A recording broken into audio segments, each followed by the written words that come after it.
2023-24ನೇ ಸಾಲಿನ ಶೈಕ್ಷಣಿಕ ವರ್ಷದ ಶಾಲಾ ಪ್ರಾರಂಭೋತ್ಸವ ಅಂಗವಾಗಿ ಒಳಕಾಡು ಉಡುಪಿ ಸರ್ಕಾರಿ ಸಂಯುಕ್ತ ಪ್ರೌಢಶಾಲೆಯಲ್ಲಿ ಆಯೋಜಿಸಿದ್ದ ವಿದ್ಯಾರ್ಥಿಗಳ ಸ್ವಾಗತ ಕಾರ್ಯಕ್ರಮವನ್ನು ಉದ್ಘಾಟಿಸಿ ಉಡುಪಿ ವಿಧಾನಸಭಾ ಕ್ಷೇತ್ರದ ಶಾಸಕರಾದ ಶ್ರೀ ಯಶಪಾಲ್ ಸುವರ್ಣ ನೆರವೇರಿಸಿ ಶುಭ ಹಾರೈಸಿದರು.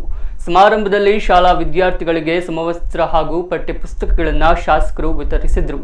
ಮುಖ್ಯ ಅತಿಥಿಗಳಾಗಿ ಖ್ಯಾತ ಮನೋವೈದ್ಯ doctor P V. Bhandari, DGM Canara bank Sabitha Nayak, ಶಿಕ್ಷಕರ ವೃಂದ, ವಿದ್ಯಾರ್ಥಿಗಳು ಉಪಸ್ಥಿತರಿದ್ದರು.